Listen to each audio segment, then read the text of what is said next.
Assalamualaikum warahmatullahi wabarakatuh.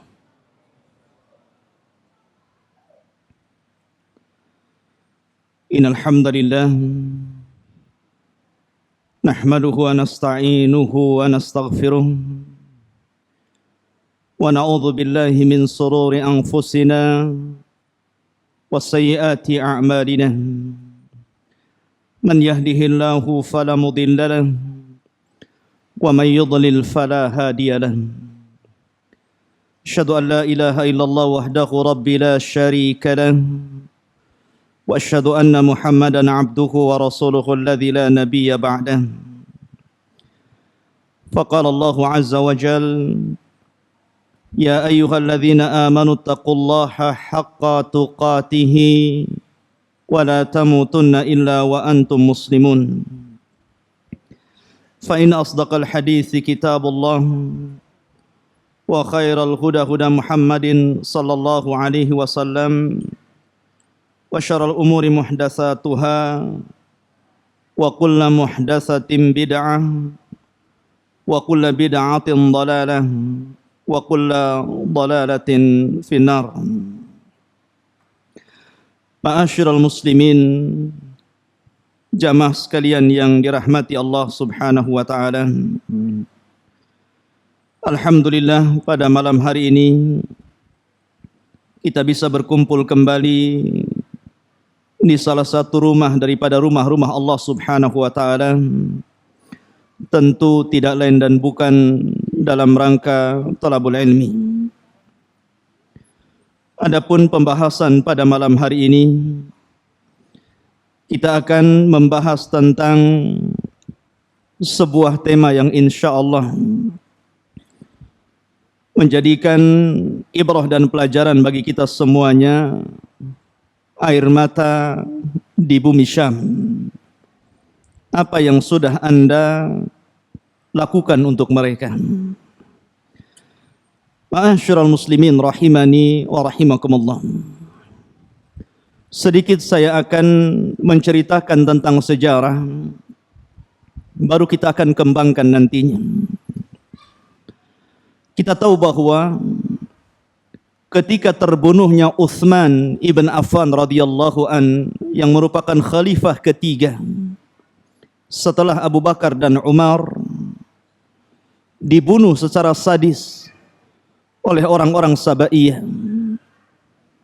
di mana orang-orang Sabaiyah ini menggerakkan para pemuda Mesir, menggerakkan para pemuda Kufah, dan menggerakkan para pemuda di beberapa daerah, yang kemudian mereka bergerak ke Madinah di musim haji, di saat ketika itu penduduk Madinah berada di kota Mekah sedang melaksanakan haji untuk menyempurnakan rukun Islam mereka.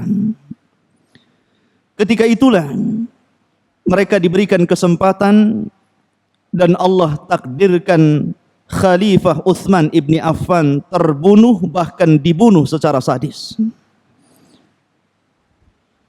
Ikhwatu fiddin yang dimuliakan Allah Azza wa Jalla, pembunuhan Utsman bin Affan ini menyisakan rasa sedih, khususnya bagi keluarganya. Salah satu keluarga beliau yang tidak terima dengan pembunuhan ini adalah Muawiyah bin Abi Sufyan, yang ketika itu menjadi gubernur di negeri Syam. Ma'asyiral muslimin rahimani wa rahimakumullah. Ketika terbunuhnya Khalifah Utsman ibni Affan radhiyallahu an, maka penduduk Madinah, penduduk Mekah dan daerah-daerah yang lainnya seperti Yaman dan sekitarnya, maka mereka hendak mengangkat seorang khalifah sebagai pengganti daripada Utsman ibni Affan radhiyallahu an. Dan sepakat ketika itu yang terpilih adalah Ali bin Abi Thalib. karena memang tidak ada yang layak untuk menggantikan Utsman kecuali beliau. Akan tapi ikhwatu fiddin yang dimuliakan Allah Azza wa Jalla, terjadi perselisihan pendapat antara pendapat Ali radhiyallahu an dan pendapat Muawiyah bin Abi Sufyan yang ada di Syam ketika itu. Muawiyah meminta bahwa sebelum penobatan Ali radhiyallahu an atau membaiat Ali menjadi khalifah sepeninggal Utsman bin Affan, Muawiyah menuntut darah Utsman bin Affan. Dia meminta bahwa seluruh para pembunuh dan terlibat pembunuhan Utsman ditangkap dan diadili seadil-adilnya. Akan tapi Ali radhiyallahu an berpendapat lain. Ali menganggap bahwa para pembunuh Utsman bin Affan ini di belakang mereka memiliki kekuatan yang sangat besar. Sehingga Ali ingin menyatukan kalimah kaum muslimin, ingin membentuk sebuah negara yang ada pimpinannya di situ. Baru setelah bersatu kaum muslimin, kita tangkap satu persatu sehingga mudah untuk mengalahkan mereka. Akan tapi keduanya malah berselisih, walaupun kebenaran ada di pihak Ali radhiyallahu an. Akhirnya terjadi peperangan, perang saudara ketika itu, yang dikenal dalam sejarah sebagai perang Siffin, yang kemudian disusul dengan perang Jamal. Banyak korban berjatuhan di situ. Ma'asyiral muslimin rahimani wa rahimakumullah. Maka kemudian ikhwatu fiddin yang dimuliakan Allah Azza wa Jalla, para pendukung Ali yang fanatik, para pendukung Ali yang sangat fanatik, yang mengatasnamakan dirinya Syiah, para pendukung Ali yang sangat-sangat setia kepada Ali radhiyallahu an, menganggap bahwa sikap Muawiyah bin Abi Sufyan adalah sikap yang tidak baik terhadap Ahlul Bait, adalah sikap yang kurang beradab kepada Ahlul Bait, sehingga kemudian mereka mencela Utsman bin Affan dan orang-orang yang mendukungnya, khususnya di negeri Syam, karena negeri Syam sangat mencintai gubernurnya, sangat mencintai Muawiyah bin Abi Sufyan. Ma'asyiral muslimin, apalagi kemudian berakhir dengan pembunuhan Ali radhiyallahu an di tangan Abdurrahman bin Mulzam, seorang yang sangat membenci Ali radhiyallahu an. Kemudian ketika Ali radhiyallahu an meninggal, diganti oleh Hasan ibn Ali. Ketika itu seluruh manusia sangat mencintai Hasan ibn Ali dan ingin membalas terhadap Muawiyah bin Abi Sufyan. Akan tapi kemudian Hasan pun menyerahkan kekuasaannya kepada Muawiyah, misdaqan biqaulin Nabi sallallahu alaihi wasallam, karena membenarkan sabda Rasul bahwa di antara cucuku ada yang akan mendamaikan dua kekuatan besar yang akan saling berperang. Dengan diserahkan kekuasaannya kepada Muawiyah bin Abi Sufyan, dan dia raja pertama dalam Islam, maka ketika itulah banyak para pendukung Ali yang sebelumnya merasa kecewa. Sehingga kemudian ikhwatu fiddin yang dimuliakan Allah Azza wa Jalla, muncullah orang-orang yang disebut dengan Rafidhah, yang belakangan kemudian mencela Abu Bakar dan Umar dan membela Ahlul Baiti Rasulullah sallallahu alaihi wasallam menurut pengakuan mereka. Dan mereka menuduh bahwa di balik korban berjatuhan keluarga Nabi sallallahu alaihi wasallam, anak cucu Ali radhiyallahu an dan anak cucu Nabi sallallahu alaihi wasallam, didalangi oleh keluarga Muawiyah bin Abi Sufyan. Dari sinilah kebencian Rafidhah sampai hari ini berusaha untuk menghancurkan ahli sunnah di Syam. Ma'asyiral muslimin rahimani wa rahimakumullah, bagaimana bisa mereka membenci Muawiyah sementara Muawiyah adalah katibu wahyu Nabi sallallahu alaihi wasallam, penulis wahyu Rasul. Dia adalah yang menulis wahyu Nabi sallallahu alaihi wasallam. Ma'asyiral muslimin rahimani wa rahimakumullah, kebencian orang-orang Rafidhah ikhwatu fiddin terhadap ahli sunnah yang ada di Syam kemudian melebar dan membenci kepada seluruh ahli sunnah di belahan dunia. Ma'asyiral muslimin rahimani wa rahimakumullah, sedikit kita akan menjelaskan tentang keutamaan Syam.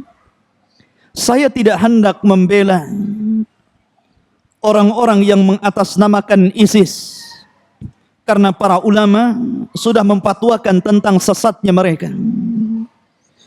Para ulama telah menjelaskan tentang penyimpangan-penyimpangan mereka, sehingga kita tidak perlu membahas tentang mereka. Cukuplah para ulama yang membicarakan tentang mereka. Tapi kita hendak bicara tentang kaum muslimin, jiwa kaum muslimin, jiwa saudara-saudara kita yang terbunuh tanpa ada sebab yang benar. Ma'asyiral muslimin rahimani wa rahimakumullah.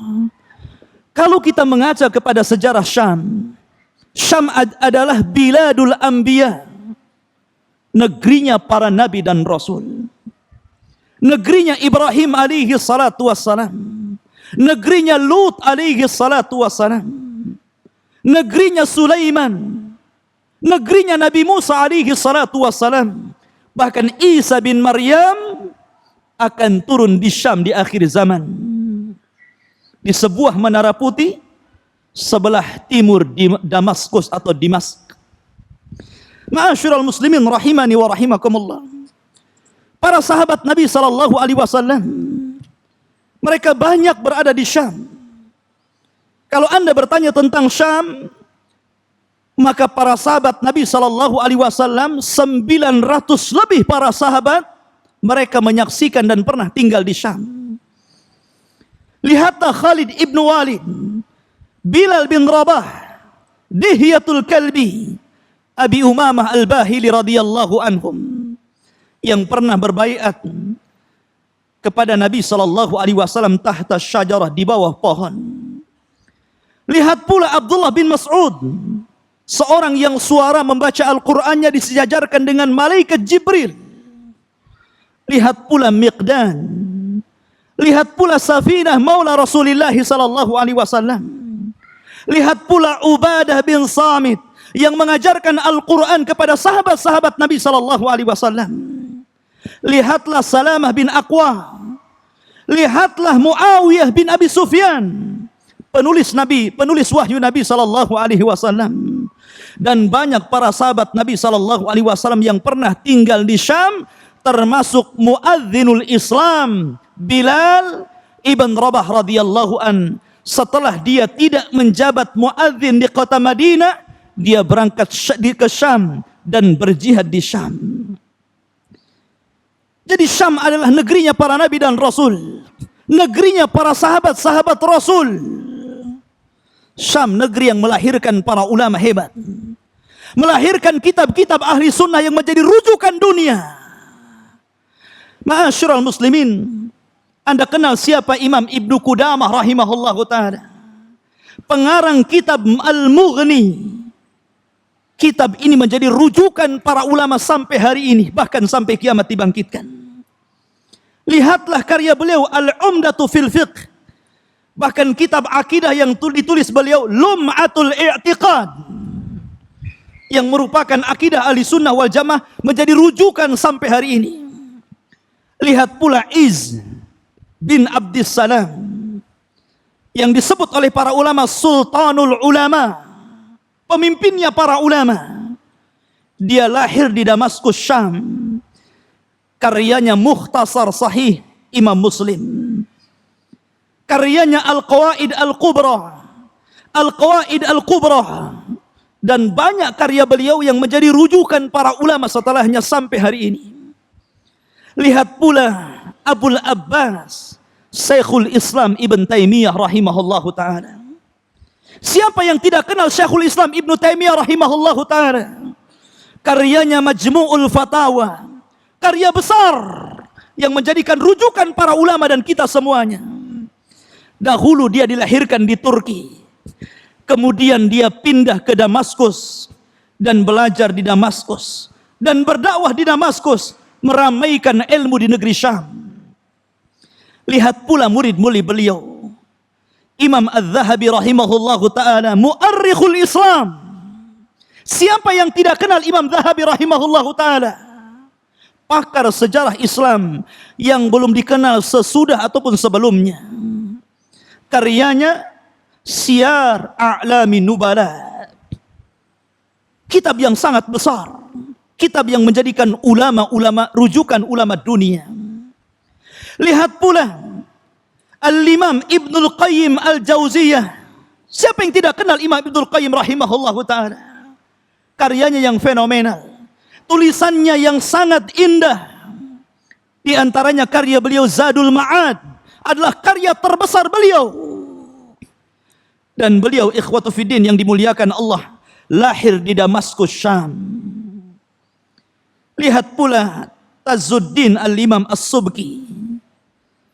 Dahulu dia seorang pakar madhab Syafi'i. Siapa yang tidak kenal? Kalau Anda mempelajari dan mendalami fikih Syafi'i, maka Anda tidak mungkin tidak kenal dengan Al-Imam As-Subki rahimahullahu ta'ala. Dia memang orang Mesir, lahir di Qahirah, di Kairo. Tapi kemudian dia mendalami ilmu di Damaskus dan menjadi ulama Syafi'i besar.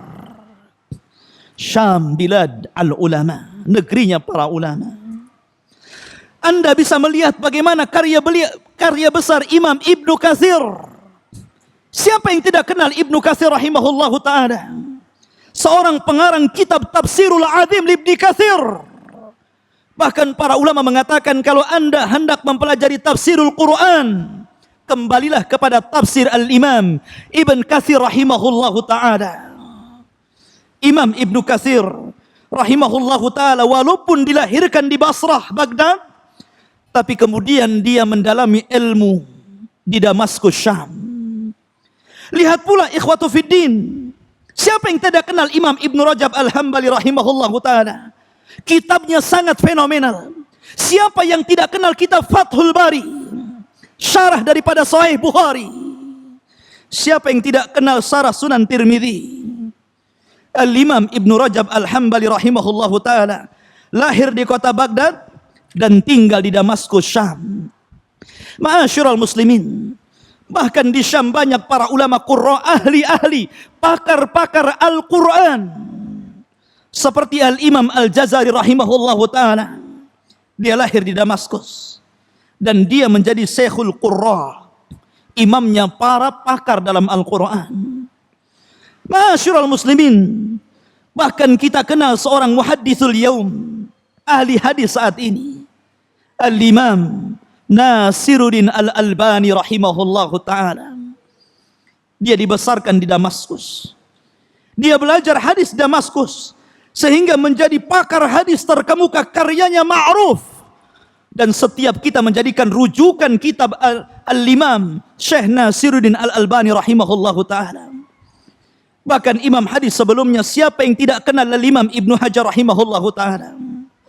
Siapa yang tidak kenal Al-Hafidh Ibnu Hajar rahimahullahu ta'ala? Beliau dahulu belajar di Mesir, tapi kemudian beliau tinggal di Halab atau sekarang dikenal dengan Aleppo, Suriah. Negeri kedua terbesar di Syam setelah Damaskus. Yang sekarang antum lihat bagaimana media dunia menghabarkan kepada kita. Orang-orang Rafidhah bergabung dengan orang-orang ateis, bergabung dengan orang-orang Nasrani. Mereka bersatu untuk menghancurkan ahli sunnah di Aleppo. Kota yang dulunya indah, ikhwatu fiddin. Kota yang dahulunya terlahir para ulama-ulama dunia. Kota yang dahulunya terlahir kitab-kitab yang menjadikan rujukan dunia. Kota yang terlahir padanya ilmu-ilmu kedokteran dan ekonomi Islam. Sekarang sudah tidak lagi berbentuk sebuah kota.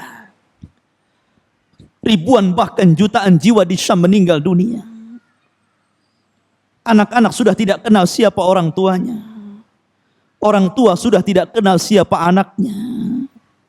Mereka dibombardir, meninggal dunia. Mereka mabuk. Masing-masing menyelamatkan diri-diri mereka. Mereka tidak tahu harus pergi kemana. Ma'asyiral muslimin rahimani wa rahimakumullah. Tidakkah Anda rasakan penderitaan saudara-saudara kita? Apakah yang terjadi di Burma? Apa yang terjadi di Palestina? Apakah yang terjadi di Suriah hari ini? Sebenarnya ikhwatu fiddin, permisalan seorang mukmin kal jasadil wahid, seperti jasad yang satu. Kalau seandainya kita sakit satu anggota badan kita, mestinya seluruh anggota ini merasakannya. Apa yang sudah Anda sumbangkan kepada saudara-saudara kita? Apa yang pedulikan kita kepada saudara-saudara kita, ikhwatu fiddin yang dimuliakan Allah Azza wa Jalla? Sekarang biladul anbiya, negerinya para nabi dan rasul, negerinya para sahabat-sahabat rasul, negerinya para ulama, negerinya kitab kita yang menjadikan rujukan dunia, sudah tidak lagi berbentuk. Di mana kita ikhwatu fiddin yang dimuliakan Allah Azza wa Jalla, masjid-masjid dihancurkan, kitab-kitab dibakar, para ulama dibunuh, kaum muslimin dibantai. Ma'asyiral muslimin rahimani wa rahimakumullah. Kenapa kita tinggal diam di sini? Minimalnya ikhwatu fiddin yang dimuliakan Allah Azza wa Jalla, kalaupun mungkin kita tidak bisa menyumbangkan sedikit dari harta kita untuk saudara-saudara kita, yang sebagian mereka tidak bisa lagi makan dan minum seperti yang mereka rasakan hari ini. Bahkan negara-negara berusaha untuk mencegat bantuan yang ada dari negeri-negeri yang hendak membantu saudara-saudara kita. Apa jadinya ikhwatu fiddin kalau itu terjadi kepada kita? Apa jadinya kalau seandainya ibu kita meninggal di hadapan kita, anak kita meninggal di hadapan kita, istri-istri kita, orang-orang tercinta kita bergelimpangan tanpa ada dosa yang benar, tanpa ada sebab yang benar. Bayi-bayi harus mati. Tidakkah mereka akan ditanya di hadapan Allah Azza wa Jal? Wal mau'udatu su'ilat bi ayyi dzambin qutilas. Bayi-bayi itu akan bangkit di hadapan Allah Azza wa Jal, kemudian mengatakan, ya Allah, sebab apa aku dibunuh? Apa salahku aku dibunuh? Aku baru terlahir, kenapa mereka membunuhku? Ma'asyiral muslimin, kalau dalam Islam seorang wanita gara-gara membunuh seekor kucing yang dipeliharanya dan dia tidak memberikan minum sampai dia mati, memakan rayap-rayap yang ada di dinding, kata Nabi SAW, dakhalatil mar'atu nara fi hirratin habasatha. Seorang wanita harus masuk neraka karena seekor kucing yang disiksanya. Kalau seekor kucing menjadikan seorang masuk neraka ikhwatu fiddin karena hilangnya nyawa seekor kucing dalam Islam, dinyatakan orang ini finnar. Bagaimana kalau yang hilang adalah jiwa seorang muslim? Yang bandingannya ikhwatu fiddin, bahwa hilangnya dunia dan seisinya lebih ringan daripada hilangnya jiwa seorang muslim. Bukankah Rasul mengatakan, lanaqtulal ka'bata hajaran hajaran ahwan indallah min iraqati dami muslim. Seandainya kita hancurkan Ka'bah berkeping-keping, masih lebih ringan dosanya dibandingkan kita mengalirkan darah seorang muslim. Ma'asyiral muslimin rahimani wa rahimakumullah. Mereka dibunuh tanpa ada sebab yang benar. Ma'asyiral muslimin, kalau Anda tidak bisa membantu mereka, minimalnya kita membantu dengan silahul mu'min, senjatanya orang Islam. Apa senjatanya orang mukmin? Senjata ini bisa dilakukan siapapun. Senjata ini dipegang oleh siapapun bisa, oleh anak-anak, oleh orang dewasa, oleh orang tua, oleh laki-laki, oleh perempuan, siapapun bisa memegang senjata ini. Kenapa Anda tidak menggunakan senjata ini? Memegang senjata ini tanpa syarat, tanpa harus membelinya, tanpa ada apapun. Semua orang memiliki senjata ini. Kata Nabi SAW, ad-du'a usilahul mu'min. Doa itu senjatanya orang-orang yang beriman. Doa itu senjatanya orang-orang yang beriman. Ma'asyiral muslimin, dahulu Rasul SAW ketika melintasi di kota Mekah, dia melihat ada seseorang yang terikat di pohon. Ketika dilihat, ternyata dia Sumayyah, seorang budak yang beriman lebih awal kepada agama Nabi SAW. Dilihat di sampingnya suaminya Yasir sedang diazab, dan di sampingnya ada anak kecil. Dialah ikhwatu fiddin yang dimuliakan Allah Azza wa Jalla, Ammar ibn Yasir. Ketiga-tiganya sedang diadab oleh orang-orang kafir Quraisy ketika itu. Nabi SAW tidak sanggup memberikan bantuan kepada mereka. Karena ketika itu Islam belum berkembang. Belum banyak orang yang masuk Islam.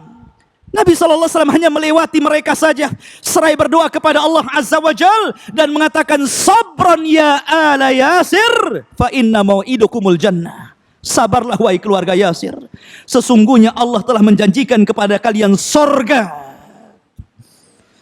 Kemudian Nabi SAW lewat. Ketika itu dia melihat Bilal bin Rabah radhiyallahu anhu. Bilal bin Rabah yang sedang diikat di sebuah batu dengan terik matahari yang luar biasa, sedang disiksa oleh majikannya karena beriman kepada Allah. Wa ma naqamu illa ayyuminu billahil azizil hamid. Demi Allah, tidaklah Bilal diazab oleh musuh-musuh dakwah melainkan karena dia beriman kepada Allah Subhanahu wa taala, bukan karena yang lainnya. Bilal hanya mengatakan ahadul ahad, ahadul ahad, dan terus memperjuangkan akidahnya. Dan tetap disiksa oleh orang-orang Quraisy. Rasul tidak bisa apa-apa. Rasul tidak bisa membantu Bilal. Rasul hanya mendoakan Bilal bin Rabah agar Bilal tetap sabar di atas akidahnya yang hak. Sampai kemudian Abu Bakar Siddiq radhiyallahu an membeli Bilal dengan harga yang sangat mahal, melebihi harga-harga budak yang lainnya. Kemudian Nabi SAW melintasi. Ketika itu dia melihat Khabbab bin Arat radhiyallahu an. Khabbab ibn Arat radhiyallahu an, dia sedang disiksa. Diambilnya besi panas, kemudian diletakkan di kepala Khabbab ibn Arat radhiyallahu an, sehingga Khabbab bin Arat merasa tidak kuat menanggung dakwah ini. Ketika itu Nabi SAW sedang berada di sekitar Ka'bah, sedang bersandar di kiswah Ka'bah. Khabbab bin Arat datang dan mengatakan, ya Rasulullah, ala tastaghfir lana, ala tad'u lana. Ya Rasulullah, tidakkah kau iba kepada aku? Mereka menyiksaku ya Rasulullah.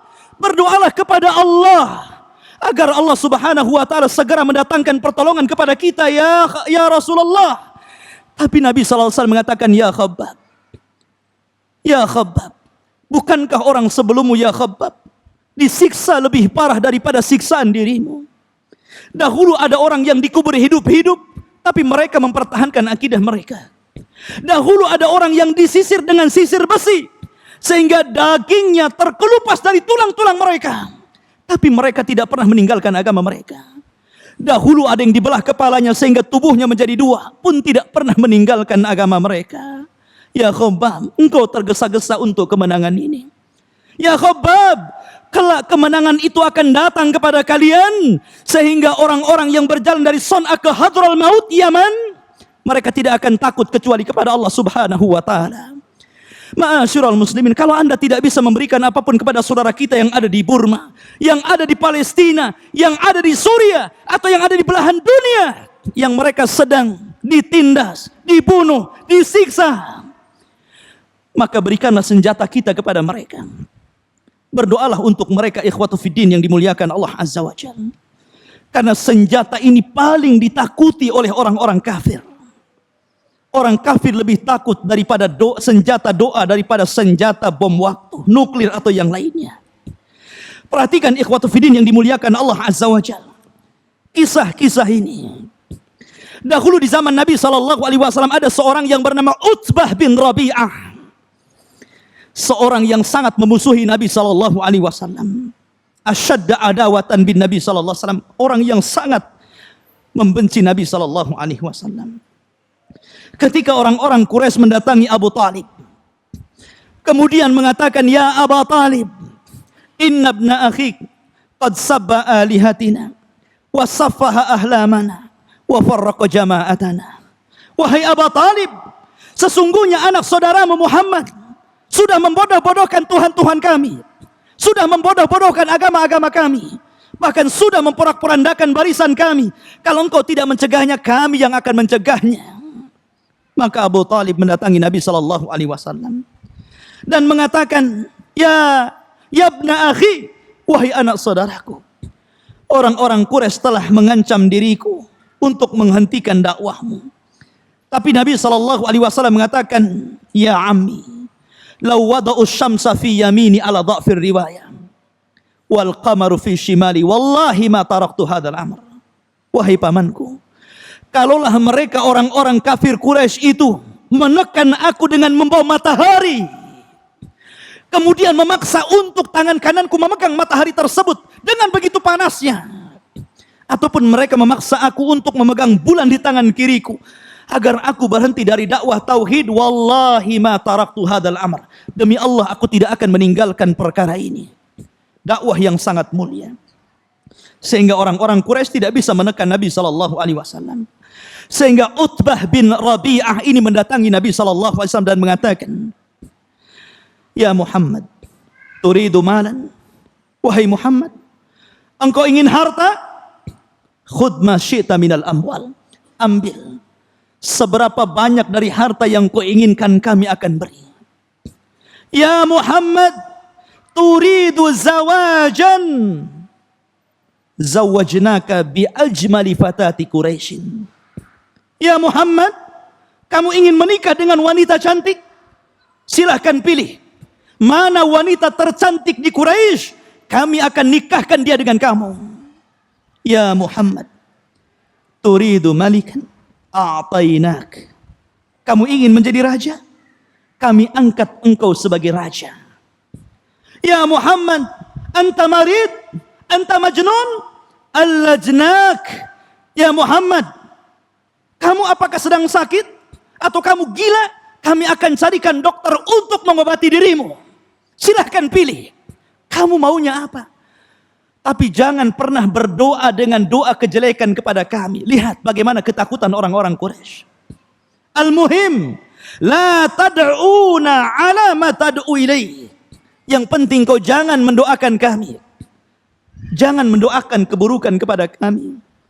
Maka Nabi SAW ketika itu mengalihkan pandangannya ke Ka'bah. Mengalihkan pandangannya ke Ka'bah seraya bicara kepada Utbah bin Rabi'ah. Dan mengatakan, ya Utbah, asma'tuka ma ladaika, fastami' ma ladayya. Ya Utbah, aku sudah dengarkan apa yang kau katakan, sekarang dengarkan apa yang aku katakan. Maka Nabi SAW kemudian membaca surah Fussilat. Rasul SAW membaca suratul Fussilat, Hamim, sampai kepada ayat fa in a'radu faqul anzartukum sa'iqatan misla sa'iqati 'adin wa Thamud. Maka Nabi SAW membaca surat Fussilat, Hamim, sampai kepada ayat fa in a'radu, kalau mereka berpaling. Kalau mereka berpaling dari dakwahmu ya Muhammad, faqul, katakan kepada mereka, anzartukum, saya peringatkan kalian. Saya peringatkan kalian sa'iqatan misla sa'iqati 'adi wa Thamud, bahwa akan datang kepada kalian azab yang sangat besar sebagaimana Allah dahulu mengazab kepada kaum 'Ad dan Thamud. Maka Nabi SAW ketika itu mengarahkan pandangannya ke Ka'bah. Wa rafa yadaihi ila sama. Kemudian Rasul mengangkat kedua tangannya ke langit. Maka Utbah bin Rabi'ah ketakutan ketika itu.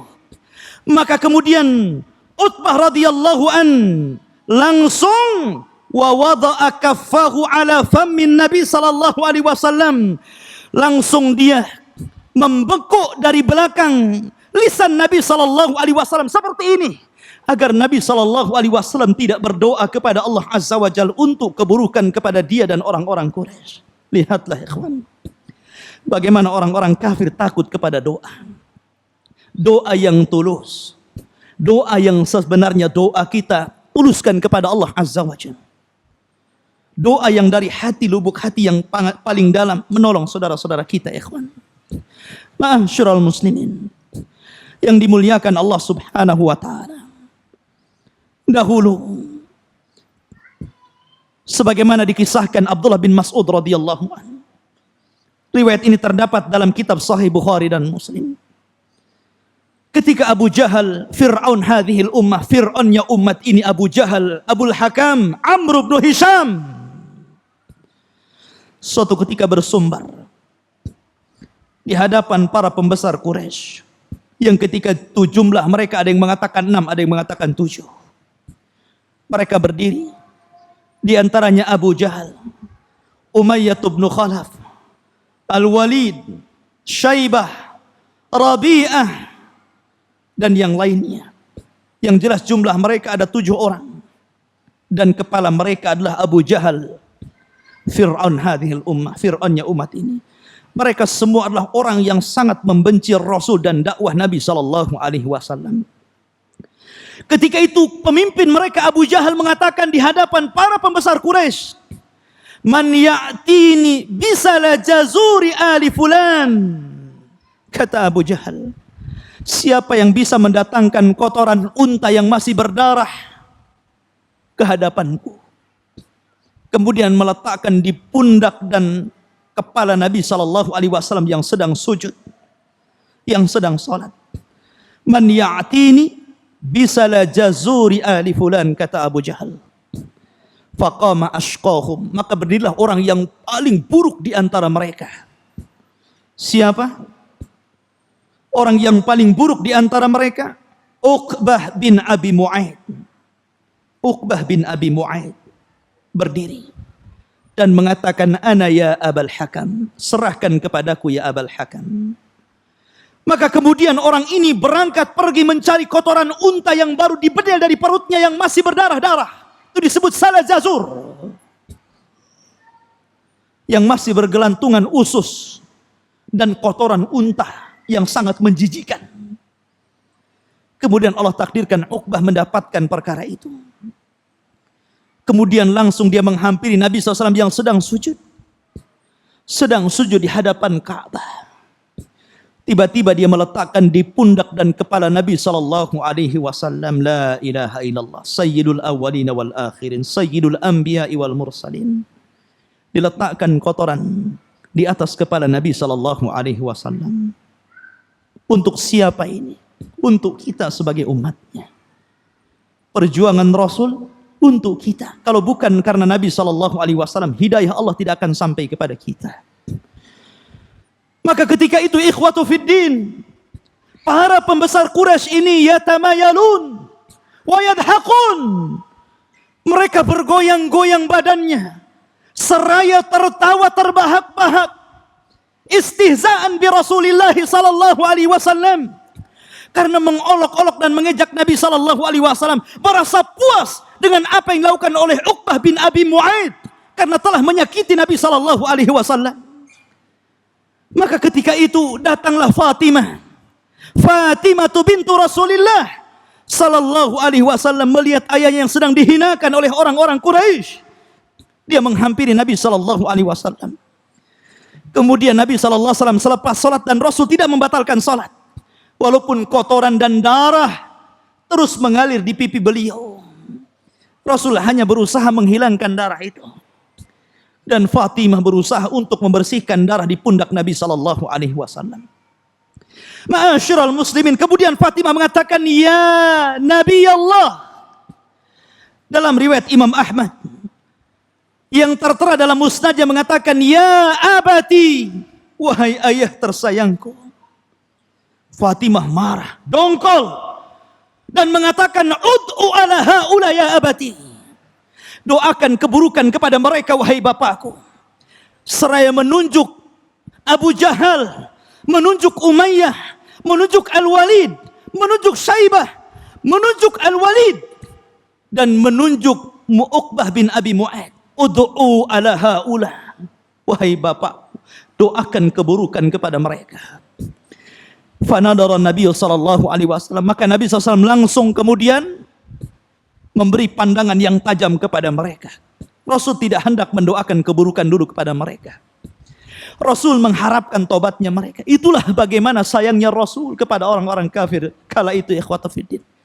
Rasul tidak lantas mendoakan doa buruk kepada mereka. Rasul hanya menatap tajam supaya mereka berhenti tertawa, supaya mereka kembali, supaya mereka bertobat kepada Allah Azza wa Jalla. Tapi mereka tetap tertawa terbahak-bahak, istihzaan bi Rasulillah sallallahu alaihi wasallam. Sehingga Fatimah mengatakan, "Ya abati ud'u ala haula, ud'u ala haula ya abati." Cepat doakan keburukan kepada mereka. Cepat doakan keburukan kepada mereka, wahai bapakku. Maka Nabi SAW mengatakan, Allahumma alaika bi Quraisy. Allahumma alaika bi Quraisy. Allahumma alaika bi Quraisy. Ya Allah, berikan kehancuran kepada orang-orang Quraisy. Berikan kehancuran kepada orang-orang Quraisy. Berikan kehancuran kepada orang-orang Quraisy. Tapi Fatimah ketika itu kurang puas. Karena Nabi SAW berdoa dengan doa yang umum. Fatimah menginginkan bahwa Rasul berdoa menyebutkan nama satu persatu mereka. Karena ketika Rasul mengatakan Allahumma alaika bi Quraisy, mereka tetap saja dalam kondisi tertawa, istihza, mengolok-olok Nabi SAW. Maka Nabi SAW mengatakan Allahumma alaika ya Aba Jahlin, Allahumma alaika ya Uqbah, Allahumma alaika bi Umayyah ibn Khalaf, Allahumma alaika bil Walid, Allahumma alaika bil Rabi'ah, Allahumma alaika bi Syaibah, Allahumma alaika, dan menyebutkan satu persatu orang-orang yang tertawa, para pembesar Quraisy. Tiba-tiba mereka terdiam, ketakutan, karena mereka tahu bahwa tabiat doa apabila dipanjatkan di hadapan Ka'bah, maka pasti mustajab. Doa ini apabila dipanjatkan di tempat yang mustajab, di waktu yang mustajab, maka mereka tahu bahwa akan dikabulkan oleh Allah Subhanahu wa ta'ala. Mereka langsung terdiam dan mereka ketakutan. Lihatlah ikhwatu fiddin, doa adalah senjata yang sangat ditakuti oleh orang-orang kafir. Berdoalah antum untuk saudara-saudara kita. Maka Abdullah bin Mas'ud radhiyallahu anhu mengatakan, ketika itu aku berada di belakang para pembesar Quraisy itu. Tapi aku tidak bisa apapun ketika Nabi SAW diejek dan dihina. Karena fi bidayatin Islam, ketika itu di awal permulaan Islam belum banyak orang yang masuk Islam. Sehingga aku hanya berdoa dan melihat dengan penglihatan kesedihan bagaimana Nabi Allah Subhanahu wa ta'ala sedang dihinakan oleh para pembesar Quraisy. Tapi Abdullah bin Mas'ud radhiyallahu anhu dia bersumpah mengatakan, demi Allah, kata Abdullah bin Mas'ud, laqad ra'aituhum alladzina fa'alu hadzal fi'la sar'an yauma badrin. Kata Abdullah bin Mas'ud, demi Allah, orang-orang yang didoakan buruk oleh Rasul pada hari itu, mereka terbantai semua ketika perang Badar. Mereka dihinakan oleh Allah Azza wa Jalla. Bahkan Abu Jahal dibunuh oleh dua anak kecil putra daripada Afra. Itu sebuah kehinaan kepada Abu Jahal, seorang jenderal perang dibunuh oleh anak-anak. Ma'asyiral muslimin, sementara orang yang meletakkan salah jazur, kotoran unta ke kepala Nabi SAW ditangkap, kemudian disalib, dan dia awal man suliba fil Islam, orang yang pertama disalib dalam Islam, kemudian dibunuh karena telah menghina Nabi SAW. Ma'asyiral muslimin, rahimani wa rahimakumullah. Lihatlah ikhwata fiddin, jangan pernah meremehkan sebuah doa. Doa sekecil apapun Allah pasti mendengarnya. Karena terkadang seorang muslim tidak pernah menghargai sebuah doa. Ya, memang hanya para nabi dan rasul yang menghargai sebuah doa dan orang-orang yang mengikuti mereka. Maka mulai hari ini hargai doa. Berdoalah untuk kebaikan kita, kebaikan keluarga kita, dan kebaikan kepada saudara-saudara kita. Bukankah Nabi SAW di malam hari yang keesokannya akan terjadi perang Badar, Nabi SAW sudah memprediksi ketika itu bahwa kekuatan tidak sangat adil. Karena jumlah kaum muslimin hanya 300 lebih. Sementara jumlah orang-orang kafir lebih daripada 1000. Ini jumlah yang tidak berbanding dengan persiapan perang yang tidak cukup, dengan kemampuan perang yang tidak terlatih. Dan ini perang perdana dalam Islam. Perang yang menentukan disembah dan tidaknya Allah Subhanahu wa ta'ala. Maka ketika itu Rasul sallallahu alaihi wasallam hanya berdoa kepada Allah Azza wa Jalla meminta kemenangan. Dia hanya mengatakan pada malam itu, ya Rabbi anjiz ma wa'adtani ya Rabb. Wahai Allah, berikan janjimu kepada kami. Berikan janjimu yang telah kau janjikan kepadaku. Allahumma in tuhzam hadhil isabah. Allahumma in tuhzam hadhil isabah falan tu'bad fil ardi abada.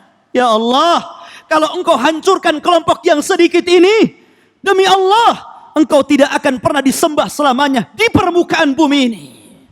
Maka kemudian sampai selendangnya Rasul terbang, jatuh dari kepala Rasul. Abu Bakar mengambilnya. Hasbuka ya Rasulullah, cukuplah wahai Rasul, Allah telah mendengar doamu. Maka kemudian keesokan harinya terjadi perang Badar, perang yang menentukan ashabul haq wa ashabul batil, Hizbullah wa hizbus syaitan. Maka kemudian Allah Subhanahu wa taala mengijabah doa Nabi sallallahu alaihi wasallam, iyastaghitsuna rabbakum fastajaba lakum anni mumiddukum bi alfin minal malaikati munzirin. Ketika mereka istighatsah, meminta pertolongan kepada Rabb kalian, Allah terima doa kalian dan Allah ijabah doa kalian. Kami kirim bi alfin minal malaika, 1000 malaikat yang dipimpin Sayyidul Malaika Jibril alaihi salatu wassalam, sehingga menghabiskan, memenangkan tentara kaum muslimin, dan terjadi kekalahan bagi orang-orang kafir. Kam min fi'atin qalilatin ghalabat fi'atan katsiratan biidznillah. Ma'asyiral muslimin rahimani wa rahimakumullah. Ma'asyiral muslimin, lihatlah Nuh alaihi salatu wassalam. Nuh alaihi salatu wassalam yang sudah berdakwah 950 tahun lamanya. Ketika itu, ketika dakwahnya sudah sampai 750 tahun lebih, ternyata terjadi gejolak di tengah-tengah kaumnya. Banyak orang-orang yang melawan Nuh alaihi salatu wassalam. Banyak orang-orang yang kemudian menolak dakwah Nuh, sehingga Nuh terkepung, bahkan terancam akan dibunuh. Maka Allah Subhanahu wa taala mewahyukan agar Nuh menanam kayu selama 100 tahun, menyerutnya 100 tahun, kemudian membuat kapal selama 40 tahun. Setelah itu Nuh berdoa kepada Allah Azza wa Jalla karena melihat bahwa terancam jiwanya. Dia mengatakan, Rabbi inni maghlubun fantasir. Rabbi inni maghlubun fantasir. Ya Allah, aku sudah akan dikalahkan oleh kaumku. Mereka setelah mengejar-ngejar diriku, mereka telah mengancam akan membunuhku. Ya Allah, fantasir, berikan kemenangan kepadaku, berikan kemenangan kepadaku. Maka kemudian Allah Subhanahu wa taala langsung mengabulkan doa Nuh alaihi salatu wassalam. Maka Allah Subhanahu wa taala buka pintu langit. Allah turunkan hujan berhari-hari. Bahkan Allah pertemukan air bumi dan air laut sehingga menjadi tsunami yang sangat besar. Allah kirim tufan sehingga tidak ada satupun yang selamat kecuali Nuh dan para pengikutnya yang ada di perahu. Doa, ikhwan, doa bisa menghancurkan musuh-musuh dakwah. Doa bisa menghancurkan musuh-musuh yang tidak senang dengan orang-orang kafir, dan doa adalah senjata yang sangat ditakuti orang-orang kafir. Jangan antum sia-siakan, ambil waktu-waktu yang mustajab, ambil waktu-waktu terbaik, tempat-tempat terbaik. Doakan untuk saudara-saudara kita, karena mereka sangat berhajat kepada doa kita. Allahumma a'izzal Islam wal muslimin. Ya Allah, berikan kemuliaan kepada orang-orang Islam. Wa dammiril yahud wan nasara wal kafarata wal mujrimin. Dan hancurkan mereka ya Rabb. Orang-orang Yahudi yang memerangi Islam, orang-orang Nasrani yang memerangi Islam, orang-orang musyrik yang memerangi Islam, dan orang-orang fajir yang tidak suka dengan Islam. Mudah-mudahan apa yang saya ceramahkan bermanfaat untuk saya pribadi. Semoga bermanfaat. Maka saya tutup kajian ini. Subhanakallahum bihamdika asyhadu an la ilaha illa anta astaghfiruka wa atubu ilaik. Allahu ta'ala alam. Assalamualaikum warahmatullahi wabarakatuh.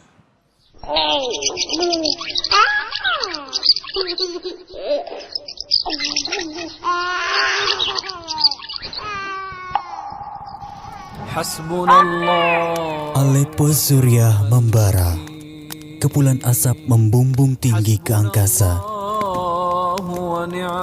Mortar yang terus menghujani tanah Syam, bumi yang diberkahi. Tempat tinggal mereka dihancurkan. kehilangan orang tuanya. Para istri kehilangan suaminya. Para ibu kehilangan buah hatinya. Rumah-rumah mereka diluluh lantakan. Rumah sakit di bumi hanguskan. Suara bom dan mesiu yang memekakan telinga seolah menjadi hari-hari mereka. Saudaraku, kaum muslimin di sana semakin terdesak. Mereka dibantai, diusir, bahkan dibunuh di tempat oleh rezim penindas. Laknatullah alaih.